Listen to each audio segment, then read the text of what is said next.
Hello friends, welcome. आज हम देखने वाले हैं निफ्टी और बैंक निफ्टी एनालिसिस और साथ ही में हम देखेंगे swing trading stocks for next week और एंडिंग में हम डिस्कस करने वाले हैं कुछ इंपॉर्टेंट पॉइंट जो आप सभी को पता होने चाहिए। हमारा बेसिक क्राइटेरिया स्टॉक सिलेक्शन का first one is price action, second structure और pattern of stocks and third one is volume. हम स्टार्ट करते हैं ग्लोबल मार्केट से। ग्लोबल मार्केट में इंपॉर्टेंट मार्केट है डाउ जोन्स। डाउ जोन्स की अभी भी ये देख सकते हैं आपके अभी भी 200 डे मूविंग एवरेज के यहाँ से नीचे आया था, फिर इसने सपोर्ट लेके यहाँ से अभी 200 डे मूविंग एवरेज के इर्द गिर्द ही घूम रहा है।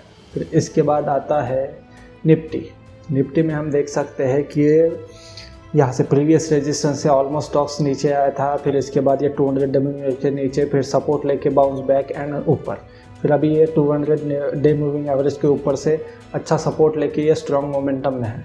फिर अगर हम इसको 1 आवर पे एनालिसिस करते हैं तो ये हमें अच्छा रिफ्लेक्ट होता है as compare to Dow Jones का निफ्टी से अभी उतना कोई कोरिलेशन नहीं है। अगर हम इसको 1 आवर पे एनालाइज करते हैं तो ये अच्छा ये वी शेप रिकवरी हमें निफ्टी में दिखाई दे रही है और यहाँ पे वॉल्यूम भी थोड़ा बहुत ठीक है। तो हमें इसके हिसाब से अभी देखना पड़ेगा कि निफ्टी बैंक कैसा है, क्योंकि निफ्टी और बैंक निफ्टी ये दोनों इंपॉर्टेंट इंडेक्स है जो हमें ट्रैक करते रहना चाहिए। इसके बाद हम देखते हैं बैंक निफ्टी। तो बैंक निफ्टी में भी डेली में आप देख सकते हैं 200 डे मूविंग एवरेज के नीचे फिर ये शार्प रिकवरी और उसके बाद स्टॉक्स में ये अच्छा मोमेंटम आया है और अभी पिछले कुछ दिन से स्ट्रॉन्ग मोमेंटम है बैंक निफ्टी में भी अगर हम इसको 1 आवर पे एनालिसिस करते हैं तो ये अच्छा खासा रिकवरी यहाँ से हम दिखाई दे रहा है। फिर इसके बाद अगर बैंक निफ्टी का और फर्दर स्ट्रेंथन करते हैं तो बैंक निफ्टी में जिसका सबसे ज़्यादा वेटेज है आईसीआईसीआई बैंक देखिए कि 200 डे मूविंग एवरेज पे अभी सपोर्ट ले रहा है और अच्छे खासा स्ट्रॉन्ग दिखाई दे रहा है। फिर इसके बाद है एचडीएफसी बैंक भी स्ट्रॉन्ग दिखाई दे रहा है, यहाँ से अच्छी रिकवरी, ये यहाँ पे शेकआउट यानी डिमांड आया है और स्टॉक्स ऊपर गया है। फिर उसके बाद एक कोटक बैंक अगर हम देखते हैं तो ये भी अच्छा खासा है, बट ये एज़ कम्पेयर टू आईसीआईसीआई और एचडीएफसी थोड़ा सा वीक दिखाई दे रहा है। फिर इसके बाद एक्सिस बैंक भी ठीक है, अच्छा यहाँ पे ये डिमांड साइन है और स्टॉक ऊपर जा रहा है, ठीक है। फिर इसके बाद है इंडस बैंक। तो ओवरऑल इंडस बैंक भी देखिए कि ये थोड़ा सा हमें स्ट्रेंथ दिखाई दे रहा है अभी कुछ दिनों से। ओवरऑल अगर बैंकिंग सेक्टर में देखा जाए तो अच्छी रिकवरी आई है और बैंकिंग सेक्टर स्ट्रांग दिखाई दे रहा है।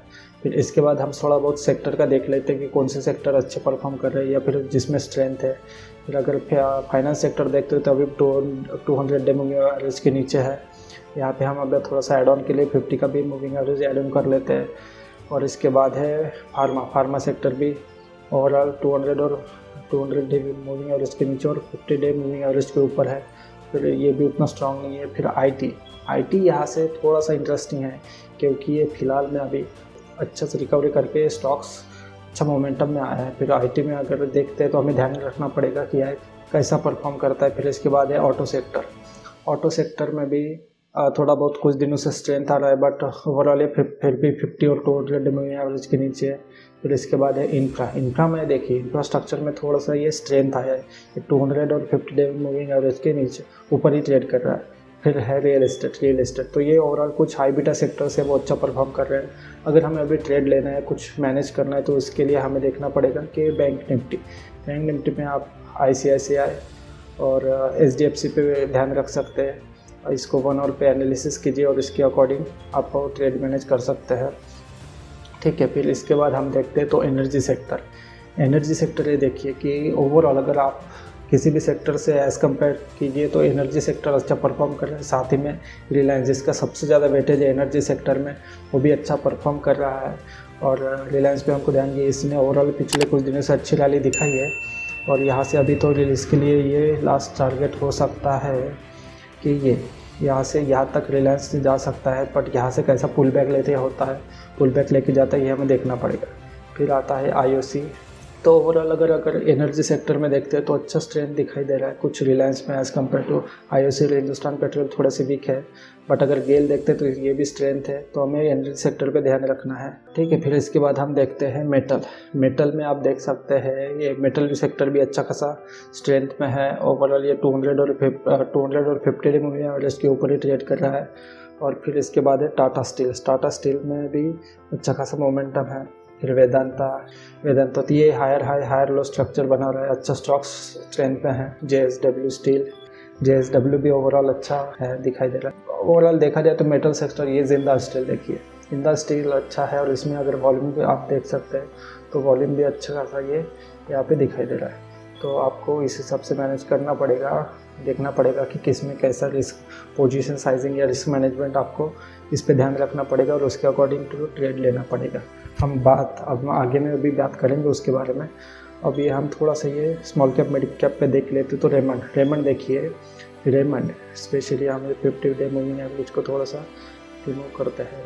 फिर अभी रेमंड में देखिए कि ये ओवरऑल अच्छा वॉल्यूम देखिए कुछ दिनों से, और स्टॉक का ये मूवमेंट हो रही है, यहाँ पे कंसोलिडेशन कर रहा है। तो रेमंड को आपको डेफिनेटली अपने स्टॉक लिस्ट में रखना चाहिए। फिर है पॉलीकैब में भी ये ओवरऑल वॉल्यूम देखिए, स्टॉक्स एक रेंज में हैं और अभी स्टॉक्स ये रेंज में आके थोड़ा सा ये ब्रेकआउट करता है या फिर कैसा रिएक्ट करता है वो देखना पड़ेगा, बट डेफिनेटली आपको इन स्टॉक्स पे ध्यान रखना चाहिए। फिर है BSE पे लुक एट द वॉल्यूम, ये एक वॉल्यूम देखिए और फिर स्टॉक का ये देखिए कि स्ट्रक्चर या पैटर्न कैसा बना है।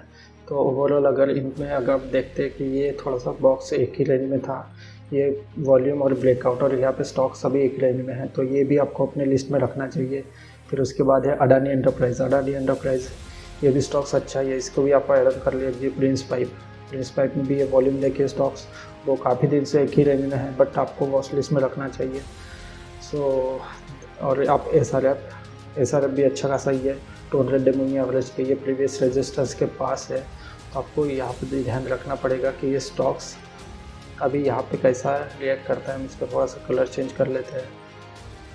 So that's it fine. फिर इसके बाद है एंजल वन। तो ये स्टॉक्स है, यहाँ पे भी आप वॉल्यूम चेक कर सकते हैं कि वो आपको इनमें अच्छा खासा वॉल्यूम दिखाई दे रहा है। स्टॉक्स एक थोड़ा सा अच्छा रेंज में, या फिर आप इसको एनालिसिस कर सकते हैं।